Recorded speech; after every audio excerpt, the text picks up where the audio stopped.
جب انسان پورا ٹوٹ جاتا ہے اور جب کوئی چاروں جانب اس کا مددگار نہیں ہوتا تو رب تو ہوتا ہے نا، اللہ تو اس کا مددگار ہوتا ہے نا، وہ تو پھر اپنے اس بندے کی مدد کرتا ہے نا، پھر وہ تو توانائی دیتا ہے نا، وہ تنہا نہیں چھوڑتا، وہ تو آنسوؤں والوں کے آنسوؤں پہ بڑا کرم فرماتا ہے، وہ تو قسم پرسی میں آ جاتا ہے، اس کی رحمت بڑھ کے استقبال کر لیتی۔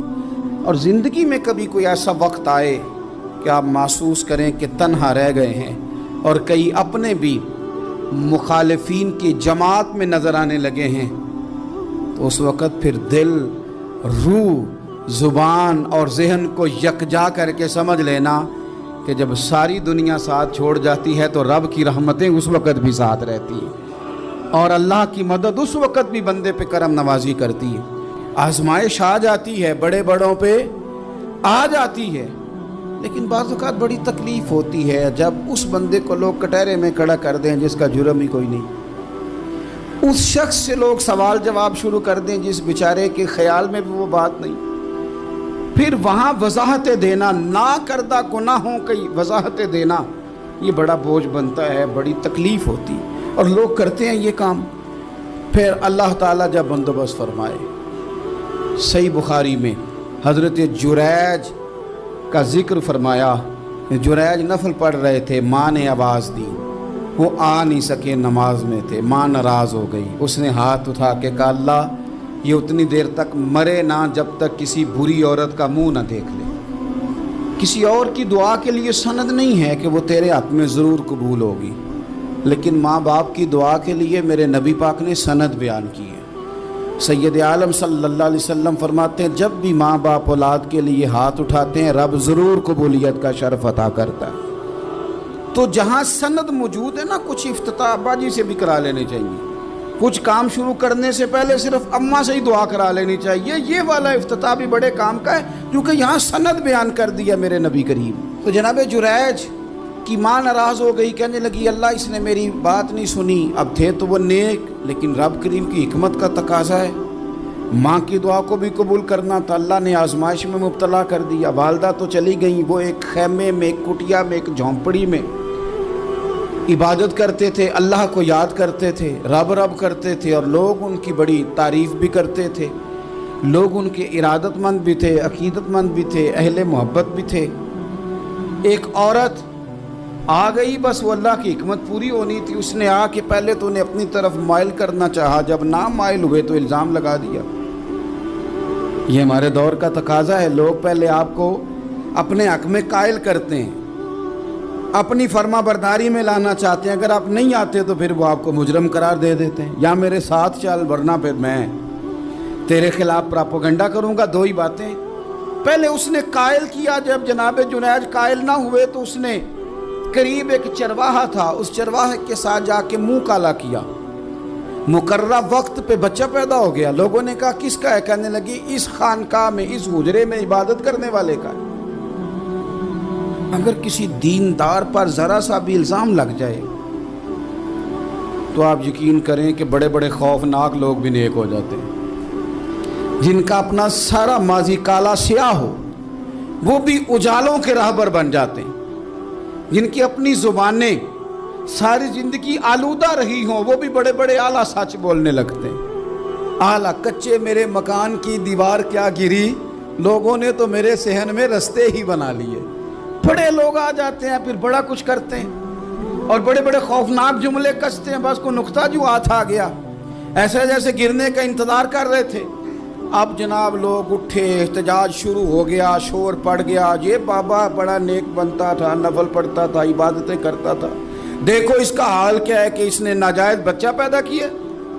بغیر تحقیق کے میں کہہ چکا ہوں کہ الجھے الجھے بکھرے بکھرے روز و شب دیکھے گا کون، لوگ تیرا جرم دیکھیں گے، سبب دیکھے گا کون، لوگ تیرا جرم دیکھیں گے، سبب کوئی غور نہیں کرتا کہ وجہ کیا تھی۔ او بھائی کچھ تو مجبوریاں رہی ہوں گی، یوں ہی کوئی بے وفا نہیں ہوتا۔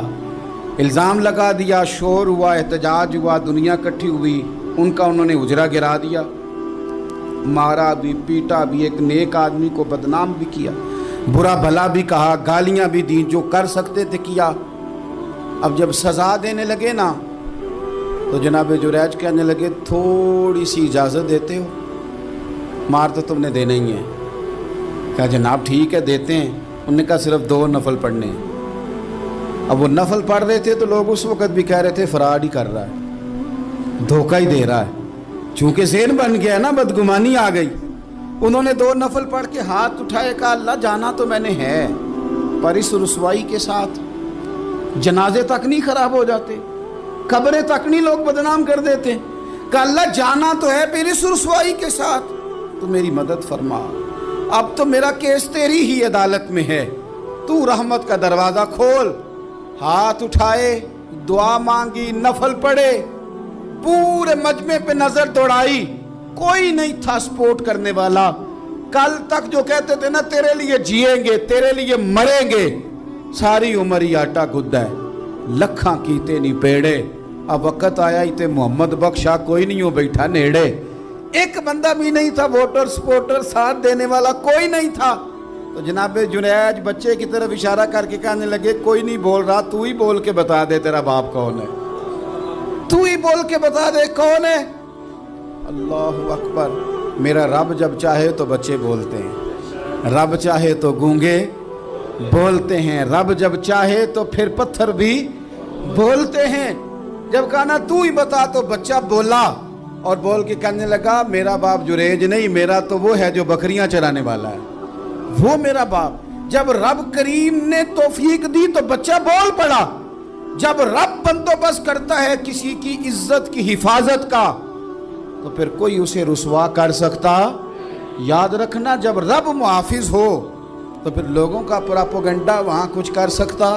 لوگ کئی دفعہ بڑا گہرا جال بنتے ہیں، سازش کا رنگ بڑا گہرا ہوتا ہے، عام سادے آدمی اس کو سمجھ نہیں پاتے، اس پراپوگنڈے کا حصہ ہو جاتے ہیں، انہیں پتہ ہی نہیں چلتا یہ بات دراصل کیا کی جا رہی ہے۔ یہ کتنی گہری حسد کی آگ ہے جس کو لوگ بغض کے ساتھ ہوا دے رہے ہیں، اپنی عداوت کے ساتھ اس کو زیادہ جلا رہے ہیں۔ حضرت سیدنا عائشہ صدیقہ رضی اللہ تعالیٰ عنہ بیان کرتی ہیں، اور لطف کی بات یہ بھی بخاری میں موجود ہے۔ میں نے جناب جنید کا قصہ عرض کیا تو بخاری سے، یہ عرض کر رہا ہوں تو بخاری سے۔ یہ واقعہ میں حضور کی امت کے کسی ولی کا بیان کرتا تو لوگوں نے کہنا تھا ہماری سمجھ میں ہی نہیں آتا۔ بعض لوگوں کا خیال ہے کہ داتا صاحب کی کرامت بھی نبی پاک کی بیان کریں۔ او خدا کے بندوں کو خیال کرو، داتا صاحب تو کئی 100 سال بعد آئے ہیں، وہاں اگر کوئی کرامت ہوگی تو حضور بیان کریں گے۔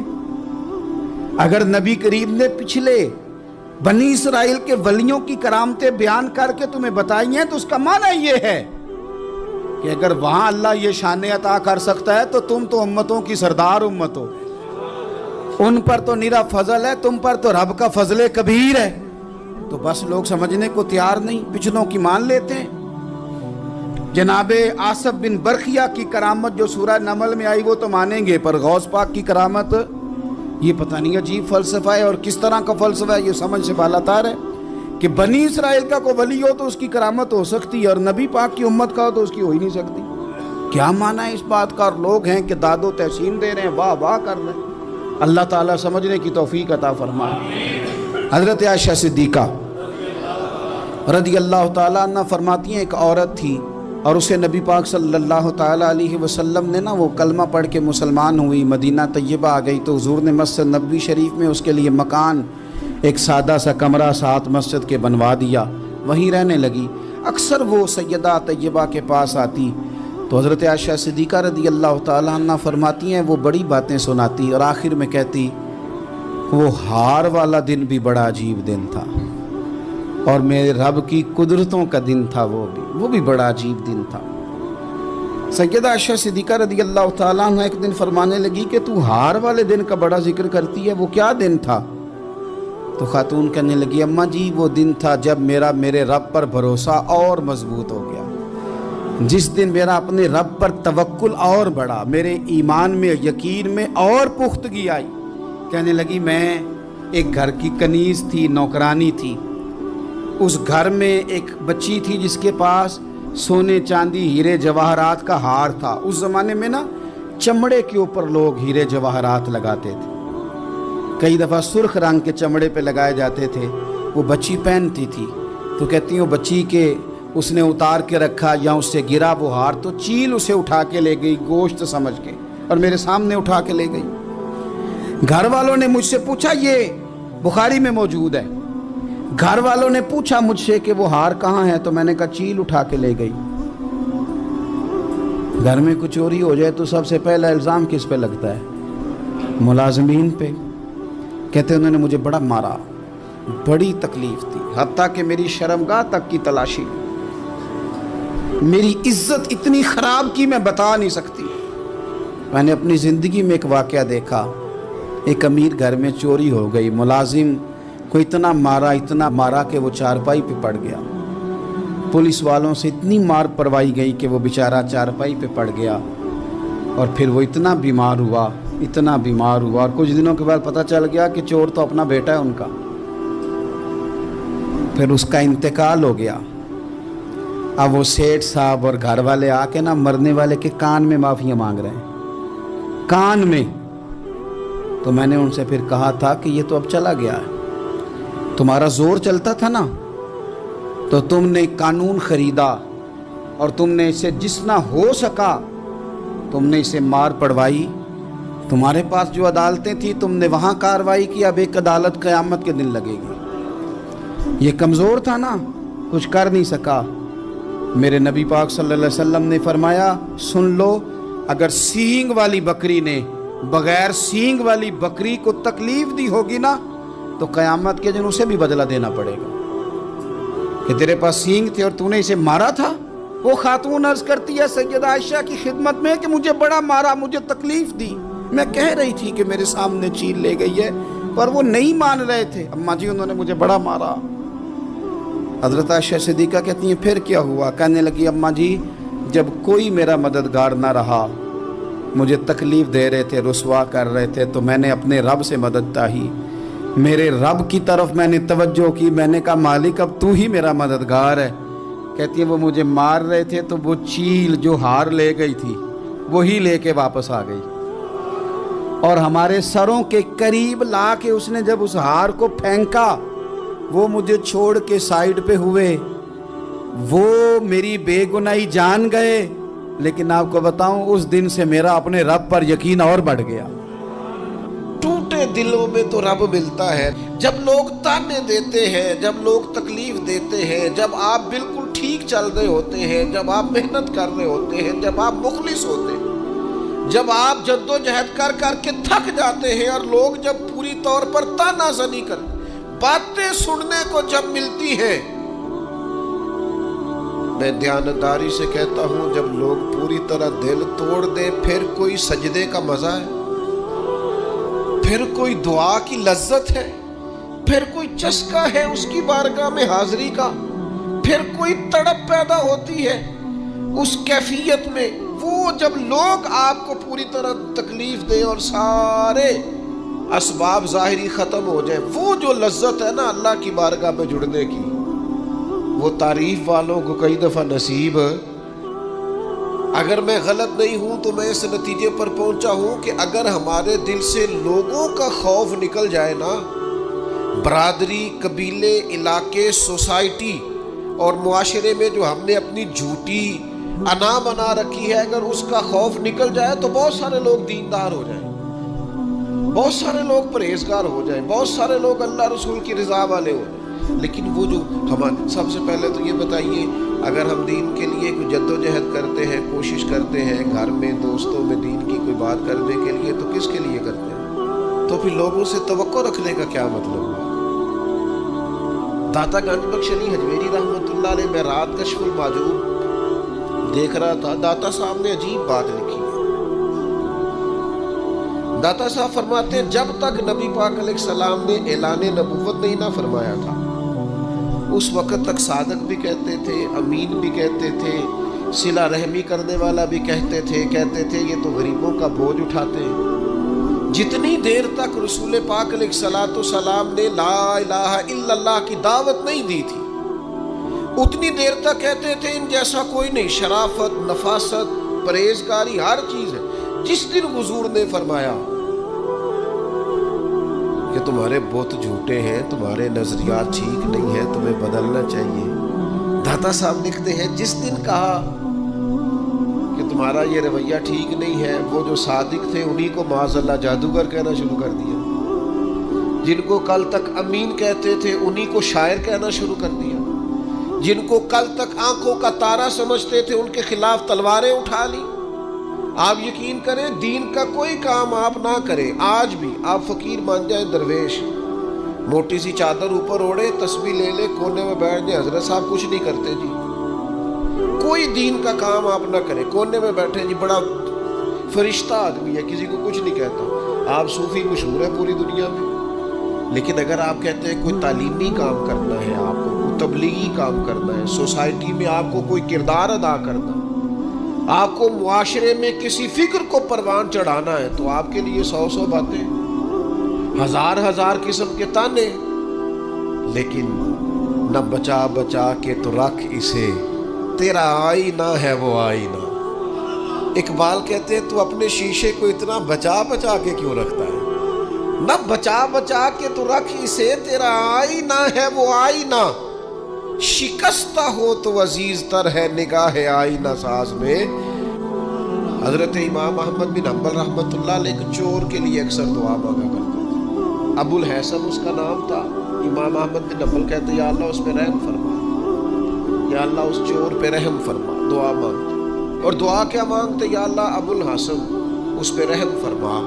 ایک دن آپ کے بیٹے نے پوچھا کہ حضور لوگ بڑے پریشان ہیں کہ آپ چور کے لیے دعا مانگتے ہیں اور اس کے لیے اللہ کی رحمت طلب کرتے ہیں، تو امام احمد بن حنبل نے بڑی انوکھی بات کی، کہنے لگے اس چور نے مجھے حوصلہ بڑھا دیا۔ آپ فرمانے لگے دین کی ایک بات کرنے کی وجہ سے جب مجھے بادشاہ نے گرفتار کیا اور مجھے تھانے لے جایا گیا اور کوتوال مجھے بند کر رہا تھا، تو میں دیندار آدمی تھا، ساری زندگی پڑھنے پڑھانے والا تھا۔ سارے مجرم نہیں جیلوں میں جاتے، جیلوں میں تو حضرت یوسف علیہ السلام جیسے لوگ بھی رہے ہیں۔ فرماتے ہیں مجھے لے جایا جا رہا تھا تو کچھ کیفیات تھی کہ لوگ کہیں گے جناب جیل میں۔ ارشاد فرماتے ہیں کہ میں ابھی کوتوال مجھے تھانے لے کے گیا کہ وہ چور آیا اور آ کے کہنے لگا امام صاحب زمانہ جو مرضی کہے، میں جانتا ہوں آپ کی غلطی کوئی نہیں، آپ نے حق بیان کیا۔ کہنے لگا حضور میں چور ہوں، میرے وجود پر اب 1 انچ جگہ نہیں جہاں کوڑا نہ پڑا ہو، سارا وجود کوڑے کھا کھا کے زخمی ہے، ہر شہر کے ہر کوتوال کے پاس گویا ہر تھانے میں میرا نام لکھا ہے، چوری کے لیے مار کھاتا ہوں کبھی گھبرایا نہیں۔ ذرا کھڑے رہنا، آپ تو محمد عربی کے دین کے لیے مار کھانے لگے، اتنی جلدی تانوں سے پریشان نہ ہونا۔ فرمایا ذرا کھڑے رہنا، اتنی جلدی تانوں سے پریشان نہ ہونا، زخم پہ زخم کھا کے جی، خون جگر کے گھونٹ پی، آہ نہ کر لبوں کو سی، یہ عشق ہے کوئی دل لگی نہیں۔ ذرا ٹھہرنا پھر اگر آپ اس کام کے لیے آئے۔ آپ فرماتے ہیں مجھے اس کی بات نے اتنا حوصلہ دیا کہ پھر مجھے کسی چیز نے پریشان ہی نہیں کیا۔ ایک شخص نے نا ایک بندے سے قرض مانگا، اس نے کہا مجھے قرضہ دو۔ وہ کہنے لگا کہ کتنا قرضہ؟ اس نے کہا 1000 دینار۔ دینار سونے کا ہوتا تھا، درہم چاندی کا ہوتا تھا۔ 1000 دینار چاہیے۔ اس نے کہا کوئی گواہ ہے تیرے پاس؟ غریب کا گواہ بھی کوئی نہیں بنتا، کبھی الجھ جائے نا کوئی بندہ تو کئی اپنے بھی کہہ دیتے ہیں کہ ہم اس کے قول فعل کے ذمہ دار نہیں ہیں۔ ایک غریب آدمی کو قرض کی ضرورت پڑ گئی، 1000 دینار چاہیے۔ میں کہہ چکا ہوں کہ درہم چاندی کا ہوتا تھا، دینار سونے کا، اب 1000 دینار لینا ہے۔ تو جس بندے سے اس نے کہا، اگرچہ وہ نیک بندہ تھا، اس نے کہا یار 1000 دینار دے دو، تو کہنے لگا کوئی گواہ ہے تیرے پاس؟ وہ کہنے لگا غریبوں کا گواہ کون ہوتا ہے؟ ہاں ایک گواہ ہے۔ کہا کون؟ کا میرا رب، وہ تیرے اور میرے بیچ گواہ ہے۔ اس نے کہا کوئی کفیل، اگر تو پیسے نہ دے سکے تو وہ بعد میں دے دے، یا تجھے کچھ ہو جائے تو وہ دے دے۔ اس نے کہا کفیل بھی میرا اللہ ہی ہے، میرے پاس اگر ہے تو رب کریم کا نام ہے، اگر اعتماد کر سکتا ہے تو کر لے۔ بندہ نیک تھا، اس نے کہا رب کے نام پہ، رب کی کفالت پہ، اللہ کو گواہ بنا کے میں تیار ہوں تجھے 1000 دینے کو۔ اس نے 1000 دینار دے دیا، وقت واپسی کا طے ہو گیا، وہ چلا گیا پیسے لے کے۔ اس نے پوری محنت کی کہ میں نے وقت پہ پیسے لوٹانے، پوری محنت بھی کر لی، اللہ نے مدد بھی کر دی، پیسے بھی اس تاریخ کو اسے مل گئے۔ بعض لوگوں کا تو لوٹانے کا دل ہی نہیں نہ ہوتا۔ فرمایا حدیث پاک میں کہ تو لوٹانے کا ارادہ کر، رب تیری مدد بھی فرمائے گا۔ لیکن یہاں بہت سارے لوگ کہتے ہیں خیر ہے، ارادہ ہی نہیں، تو پھر جس طرح کا بندے کا گمان ہو رب بھی اسی طرح کا معاملہ فرماتا ہے۔ اس نے پیسے جمع بھی کر لیے اور واپس دینے کو تیار بھی ہو گیا، لیکن رستہ بحری جہاز کا تھا، کشتی کا تھا، دریا کے رستے واپس آنا تھا۔ اب وہ جب آ گیا دریا کے کنارے تو بڑی کوشش کی، پر وہاں اسے کوئی کشتی نہیں ملی۔ وقت پہ پیسے لوٹانے ہیں، سفر کرنا ہے، اب سواری میسر نہیں ہے۔ سوچ سوچ کے پریشان تھا کہ میں نے تو اللہ کے نام پہ لیے۔ اچانک دل میں ایک تجویز آئی، اس نے ایک لکڑی لی، لکڑی کو اندر سے کھولا، 1000 دینار اس میں بھرا، بخاری پڑھ رہا ہوں، اور ساتھ ایک خط بھی لکھا کہ یار میں پیسے پہنچانا چاہتا تھا پر مجھے کوئی چیز نہیں ملی دریا کے اس پار آنے، اللہ کے نام پر تیری طرف روانہ کر رہا ہوں۔ اور یہ کہہ کہ وہ لکڑی دریا میں رکھ دی، وہ لکڑی ڈوب گئی ہے، واپس آ گیا۔ وہ جس نے پیسے لینے تھے وہ عین مقررہ وقت پر دریا کنارے آیا۔ صبح سے سر شام تک اس نے انتظار کیا، دل ڈھلنے لگا تو دل میں خیال آ گیا کہ یار نہیں، اس نے دینے ہی نہیں، جھوٹا وعدہ کر گیا، پہنچا ہی نہیں وقت پہ۔ اب جب واپس لوٹنے لگا تو اچانک دریا میں ایک لکڑی تیرتی ہوئی دکھائی دی، کہنے لگا لے جاتا ہوں، شام کو روٹیاں پکانے کے کام آئے گی، ایندھن بنا کے جلا لوں گا، ہنڈیا پک جائے گی۔ لکڑی اٹھا کے جلانے کے لیے گھر لایا، گمان تھا کہ وہ نہیں آیا وعدہ کر کے، اللہ کو کفیل اور وکیل بنا کے اور گواہ بنا کے پھر بھی نہیں آیا۔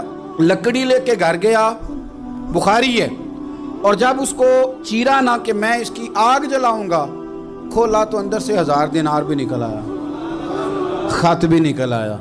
اب ذرا سمجھنا، اس کے دل میں بات کس نے ڈالی کہ تو لکڑی میں پیسے ڈال دے؟ اللہ نے۔ اس بندے کو مقررہ وقت پہ کنارے بھیجا کس نے؟ لکڑی صرف اسی کے ہاتھ آئی تو یہ بندوبست کیا کس نے؟ اللہ نے۔ گھر جا کے چیری تو پیسے بحفاظت اس تک پہنچائے کس نے؟ تو پھر ہمیں بھی توجہ اللہ کی جانب ہی کرنی چاہیے، ہمارے پہ دل کی توجہ رب کی طرف ہی ہونی چاہیے نا، ہمیں ادھر ادھر جانے کی، دیکھنے کی، بندوں پر غور کرنے کی ضرورت کیا ہے؟ وہ پیسے پہنچ گئے، یہ وہاں اپنی جگہ پہ پریشان تھا، اس نے 1000 دینار اور جمع کیا۔ پھر دوبارہ ایک دن دریا کنارے آیا، کشتی مل گئی، بیٹھ کے اپنے اس بھائی کے پاس آیا، کہنے لگا دیکھنا مجھ پر بدگمان نہ ہونا، پیسے اس تاریخ کو بھی جمع کر لیے تھے، دریا پہ آیا تھا پر کشتی نہیں ملی تھی، پھر میں نے نا لکڑی میں ڈال کے خط ڈال کے تیری طرف بھیج بھی دیے تھے، لیکن آج میں پھر لے کے آ گیا ہوں۔ وہ کہنے لگا خوش ہو جا، جس رب کو تو نے میرا اور اپنا گواہ بنایا تھا اس رب نے میرے تک پہنچا بھی دیے ہیں۔ جب لوگ اللہ کو گواہ بناتے ہیں، رب کی جانب اپنی توجہ کرتے ہیں، اپنی چاہتوں، خواہشات اور اپنی ساری چٹھیاں اپنے رب کریم کی رحمت کی طرف روانہ کرتے ہیں، پھر اللہ اپنے بندوں کو مایوس نہیں کرتا، اللہ اپنے بندوں کو نواز دیتا ہے، اللہ تبارک و تعالیٰ اپنے بندوں پہ کرم نوازی کرتا۔ او سنگیو، ساری امیدیں سیٹھوں، نوابوں، دنیا داروں سے کیوں وابستہ کرتے ہو؟ ساری توجہات کا مرکز کیوں ان لوگوں کو بناتے ہو جو تمہیں دنیا میں مضبوط نظر آتے ہیں؟ اپنی توجہات کا مرکز اپنے خدا کو بنائیے، اپنے مالک کی جانب اپنی ساری خواہشات کا رخ پھیر دیجئے، اپنی توجہات